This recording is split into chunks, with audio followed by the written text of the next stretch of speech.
Ooh, how's it going, YouTube? And welcome to a new episode of First Timers Toddler Edition. Woo! We got little dude, little Alvin, and big dude, big Alvin. And this guy wants a little bit of water before I go too far. He's like, I am trying to eat and drink. Please keep the water and goldfishies coming. And pretty much, yeah, so we are here. We're here to talk about his 15 months. Apparently 15 months is supposed to be a pretty big milestone area that a lot of parents should be looking at. Obviously, there's 13, 14 months that we didn't go over because I didn't think that they were going to be as crazy as the 15 month, and I'll kind of go over why I feel that's a big thing. One of those things is that children should start having nightmares. Now I know you're kind of like, nightmares, that's why would they be having nightmares? That's just something that apparently a lot of toddlers at the 15 month mark start having, and you have to keep in mind that they might not realize that they're having a nightmare just because they don't know what a dream is right now. So that's just one of those things that you have to make sure that you're kind of waking up with them just to reassure them that nightmares aren't real. It's kind of the big thing. As you can see here on the page, it says it is common for a 15-year-old to begin to have 15-month-old to begin to have nightmares. And like I said, this could, it doesn't mean that your child's going to have a recession in their sleep pattern. It could, but you just have to make sure that they are that you're just kind of there to help them out and reassure them during these times. So that's kind of one of the big things that I really I would say more worried about out of everything is him just kind of waking up and being freaked out for no apparent reason. Alright guys, so to start this off, we're going to go over weight and height. So right now, how much should your 15-month-old weigh and measure? And right now, happy medium from the World Health Organization, or from WHO, is that a 15-month-old is 21.2 pounds for girls, yes, and 22.7 pounds for boys. Median height is 30.5 inches for girls and 31.2 inches for boys. So he's kind of actually within that height range right now. He'll probably hit the 31-inch mark. Probably by the end of the month when he actually is hitting that 15-month area. Now at the milestones for your child, you need to make sure that your child is walking or at least standing and moving around, at least by like I said, holding on the counters and stuff like that. But again, it's just one of those things that every child is different. So again, that's something that you'll talk to your doctor. If your child isn't walking, it doesn't mean that there's something wrong. It just means that they could be doing different things differently, or they're used to something at a certain, just for whatever reason they're used to something different. But again, it is a good time to talk to your doctor if your child isn't walking or even speaking. They should at least be able to say. Here is saying that they should be able to at least say one word. Half can say at least 2 words. Right now, he's probably pretty good about saying about 3 or 4 words. And keep in mind, that's not including mama and dada. They should be able to say other things like him. He's saying caca when he needs to poop. So we're getting pretty good on that. As well as what's going on? He's understanding bye, so you see him waving and stuff like that. He also saying bye. He's saying bye bye. There's a few different words he's definitely learning, and I think he's doing really good. Yeah, can you say bye bye? Tell everybody bye bye. Okay, so there you go. Good job. Clap your hands. Good job. Oh, look at you. Yeah, he's doing really good, but he's not clapping his hands right now. But yeah, he gets all excited. Now, again, just make sure that you guys are, at this point in time, you should be really reading to him and showcasing different things. So if you have a bottle of water, this is water. So he knows, hey, this is water. Let's give him a little bit of water here just so he is not boiling up in here. All right, good job. And so give him some water. He knows, hey, that's water. He knows the trash can. We tell him, we're going to throw something away in the trash can. And of course, sees us throw something in the trash can. And he pretty much kind of will go to the trash can and try to pull stuff out. And I just start laughing because I'm just like, really? We're trying to throw stuff away, not take stuff out. But at least I think he's getting an understanding of trash goes into the trash can and all that good stuff. So, but he does love climbing. He is being a climber, as you guys can see. So that's just one of those big things. He's like, I made it on the table. He's like, I'm standing on my own. He does see a bottle. He is going for water. Okay. And look at him. He's like, here. He's like, feed me some more water. Here, come on. I'll give you some more water. Let's get you right here. And we'll give him some more water. Also, teething is a very big thing.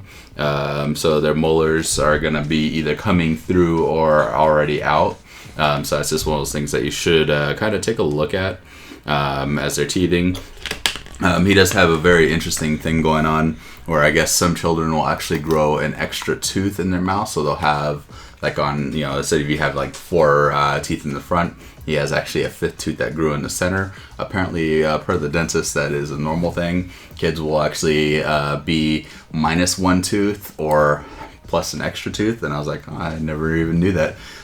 So they said by the time they get their adult teeth, it will actually pretty much go back, go to normal. But it's just when they're younger, there's a particular mutation that a lot of kids have that will actually grow them a tooth or minus a tooth. And I was like, I never knew that. So that's pretty interesting. The identifications of your child should start understanding, as we were talking about everyday objects like the trash cans. Again, that's just a very, very, very big thing. Also, 15-month-olds right now will probably start to have tantrums, separations, anxiety, and throwing things. And keep in mind, kids don't usually have tantrums or throwing things on purpose. They just don't know that they're actually acting up. So you just have to make sure that, hey, let's see how we can kind of curb that, and how you can work with your child. It is one of those things that it does become pretty hard because a lot of people want to understand how do you discipline a 15-month-old.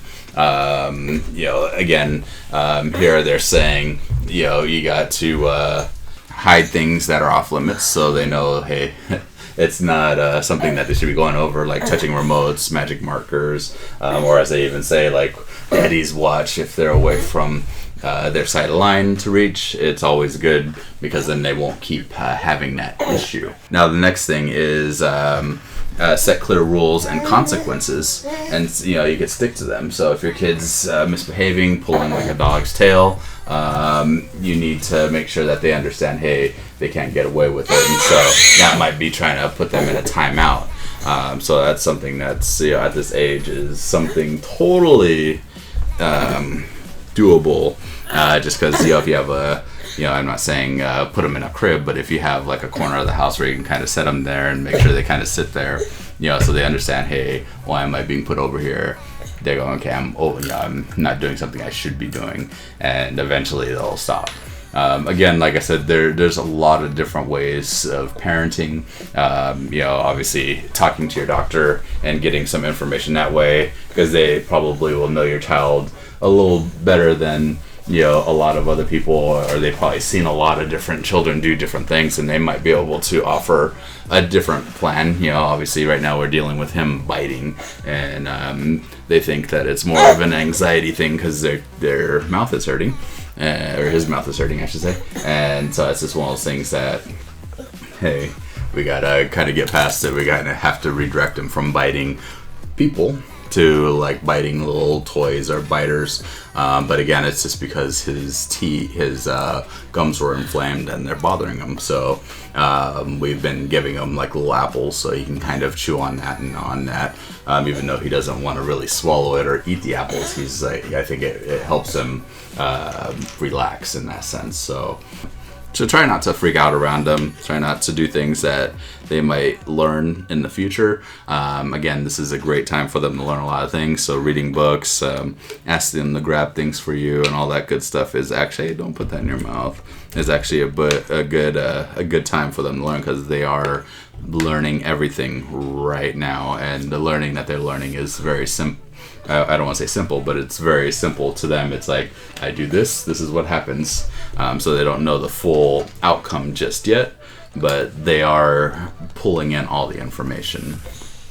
Now, right now, toddlers are sick all the time. Apparently, if they go to daycare, all that stuff. So he hasn't really gotten sick, which is kind of a little, something that's a little scary, just because obviously we're still having a little bit of a pandemic issue here. So we're still trying to keep him, I don't want to say away from other children, but with the Delta variant going crazy, that's something that we haven't really had to deal with. So he hasn't gotten sick. He hasn't been throwing up or anything like that, coughing, or diarrhea. Right now, one thing that he is doing a lot of is probably the drooling, because he is teething. But other than that, he's been pretty good. Now, one of the things that they're saying for children during their teething, if you allow them to drink out of like a cup, it's supposed to help the mouth muscles for them to actually kind of help them control their drooling. And I would have to say, since I've been giving them not glass cups, but plastic cups for them to drink out of, I'd have to say it does help out over about a week's time. And it's just one of those things that I would have to say, definitely a recommendation is to just start giving them a little bit of drink, water, milk, or anything out of a plastic cup or glass. I know some people are worried about the plastic, so glass is definitely fine, but just make sure you're holding it for your child as well. Now, their sleep patterns, they should be at 11 to 14 hours of sleep total every night, with one nap of about 2 hours. Keep in mind, it could be a little different where they're still getting in 2 naps. He was doing about 1 nap a day, and then he kind of reverted back to 2 naps for whatever reason. So now he's doing 2 naps, which is okay. But it's just one of those things that they'll probably start to transition on their own, and that's just a natural thing that's going to happen, right? It's gonna happen. It's like, yep. So he sees me there in the camera. And like I was saying, nightmares are going to become a thing. So just be ready for them. Kind of figure out how you're going to calm them down and get them to go back to sleep, just so they know they're not real. Now, for food, 15 months old doesn't always seem to be interested in eating a big meal, or is becoming pickier about what kinds of food they eat. That's totally normal at this age. Yeah.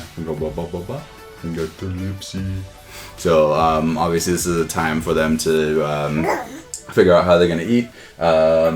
Doctors say most toddlers need approximately 1,000 calories a day, so that's not a lot of food, and that's about 40 calories for each inch of their height.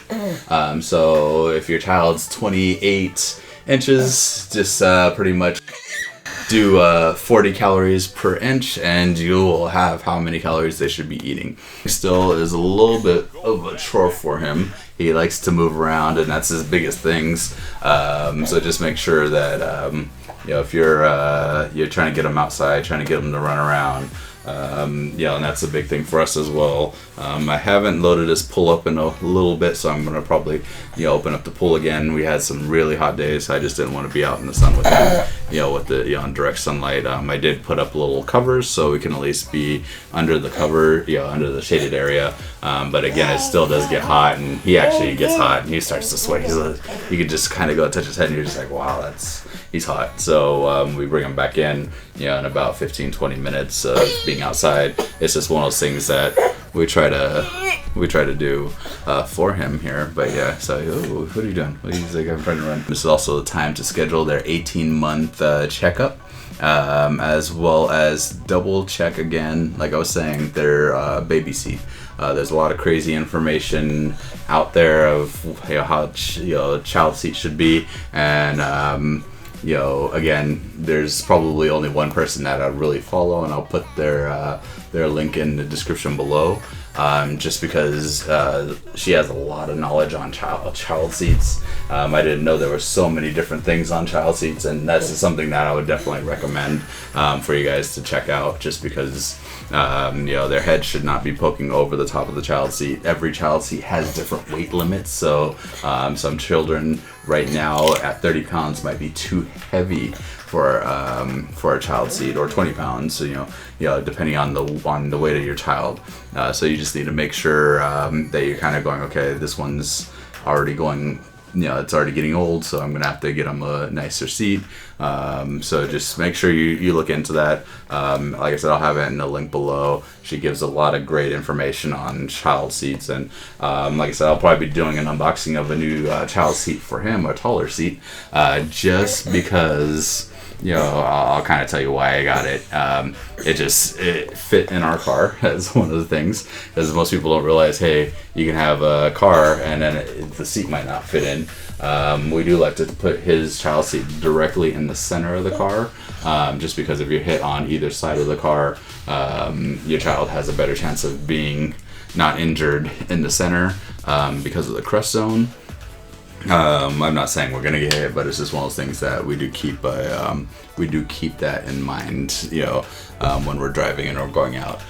So we had to make sure it was gonna fit, be right behind both seats. So they have different designs, and it's just one of those things that, like I said, you can really learn a lot from this person. So anyway, like I said, it's in the description. And if you guys have any questions, comments, definitely let me know, and we'll get back to you. He's, like I said, he's a climber. They're gonna be climbing probably the moment that they start walking, probably a month from that point.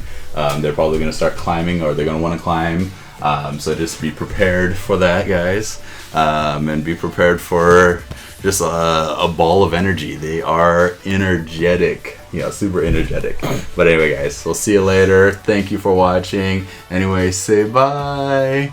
Bye, everybody. Bye. You're not gonna say bye now? You gotta say bye. You always say bye. Bye, laters.